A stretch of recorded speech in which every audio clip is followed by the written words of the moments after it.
Bueno, amigos, un fuerte abrazo a todos y nada, es un gusto de nuevo estar entre vosotros. Nada, mi agradecimiento a Alexander por habernos hecho la invitación, Alexander, mensajero de Silo, y especialmente al padre Jean por sostener con su intención y su impulso este tipo de actos que permiten que todos nos encontremos. Muchas gracias, padre Jean. Sí que tengo que decir que esta vez, cuando leía la invitación, y entonces veía intolerancia religiosa, me producía cosas porque aún tenía fresco en mi cabeza las imágenes y los ecos de los ruidos de esas hordas de neoirracionalistas paseando y pisoteando los pasillos del Capitolio, arrasando y pisoteando sus propios símbolos de su historia. Era un poco difícil no asociar esta invitación con esas imágenes, ¿no? Claro, estaba la figura, esa figurita, ese señuelo de ese personaje llamado Trans, pero detrás de ahí era fácil ver todo el proceso en el que están inmersas determinado tipo de iglesias, determinado tipo de mentalidad, con determinado tipo de procedimientos, impulsando, atizando ese tipo de comportamiento. Claro, nos recordamos, teníamos muy cerca todos lo que pasó hace poco en Bolivia, cuando vimos entrar otra horda semejante. Entrar en el Parlamento de Bolivia con una Biblia en la mano, diciendo que iban a expulsar el demonio y el mal de ese lugar. Claro, todo esto me parecía interesante. El acierto del padre Jean y los organizadores el habernos traído a todos a conversar y a reflexionar en este momento precisamente sobre el tema de la intolerancia religiosa. Bueno, el tema de la intolerancia religiosa hay que reconocer que no es que se dé de cualquier moda. No, la intolerancia religiosa se da en momentos muy precisos y cuando coinciden factores muy determinados. ¿Por qué no? Creo que si está en nuestro ánimo hacer algo o darle una dirección distinta a las cosas, sería muy interesante, ¿por qué no? Pararnos un poco a comprender el mundo en el que nos vamos adentrando. Así que sirva esto como una pequeña contribución a la reflexión de todos. Nosotros hemos observado que para que donde se han dado estos momentos de fanatismo religioso, de intolerancia religiosa, estos episodios, siempre se han dado en un marco epocal determinado. Ha tenido que ocurrir unos 3 factores. Este marco epocal determinado, que los historiólogos les gusta decir que son momentos de épocas extremas, la época de los extremos, momentos críticos, en fin, una serie de cuestiones que van diciéndonos, atención, este no es un momento cualesquiera. A nosotros nos gusta llamar que son momentos prerreligiosos, etapas prerreligiosas, que posiblemente sean la antesala de fenómenos muy interesantes. Siempre, en todo proceso civilizatorio importante, ha habido una etapa de cierta convulsión, de cierto caos, de cierto desorden, que algunos las han denominado, como hemos dicho, etapas prerreligiosas. Creo que estamos entrando en esa zona histórica. Tiene que darse ese marco epocal. Fuera de ese marco epocal no se da con facilidad este tipo.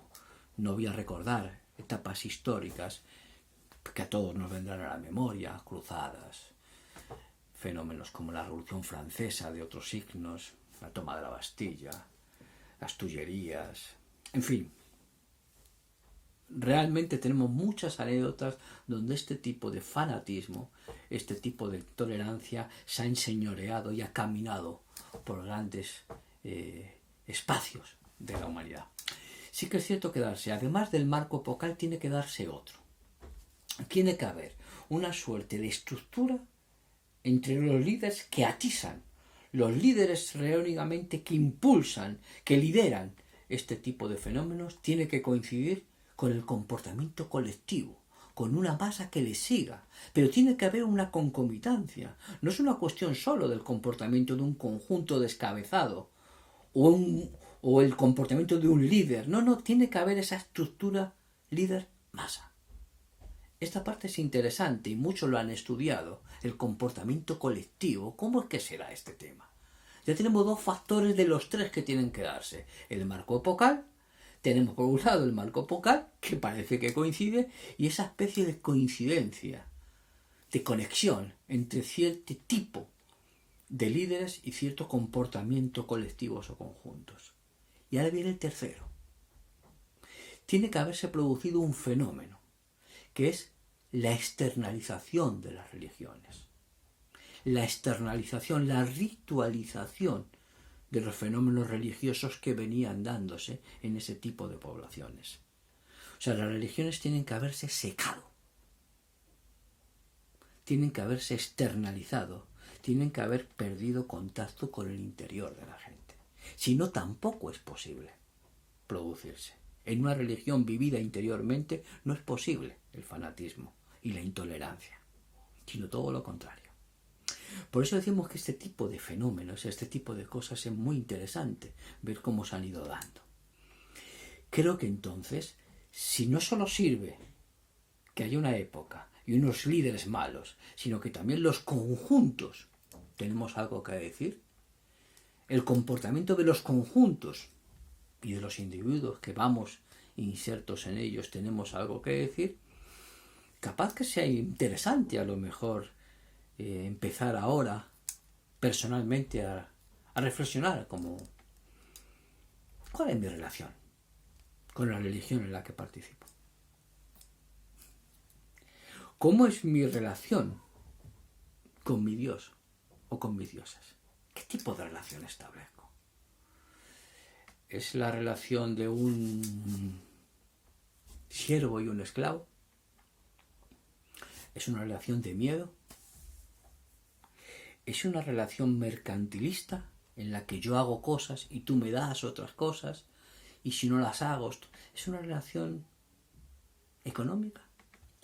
¿Qué tipo de relación establecemos o establece la humanidad con sus dioses en esta época?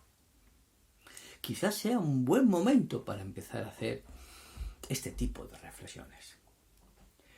Yo quiero de nuevo agradecer y me gustaría dejar, por si sirviera para el encuentro, y quizás despedirme esta pequeña saludo que quería hacer con unas pequeñas palabras que sí lo pronunció hace mucho tiempo, que me parece que son oportunas de traerlas. Dejadme un instante. Dice así: donde hay rito, hay esclavitud.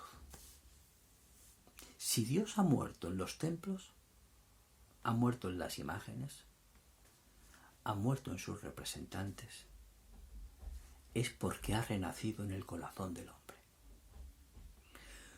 Yo digo que desde hoy no hay religión verdadera que sea externa. Desde hoy, saliendo el hombre de esta tierra y expandiéndose hacia otros mundos, hacia el cosmos, solo hallará su equilibrio en la religión interior. Nada más, muchas gracias. Les deseo a todos un fenómeno encuentro. Muchas gracias a todos. Un fuerte abrazo desde Madrid.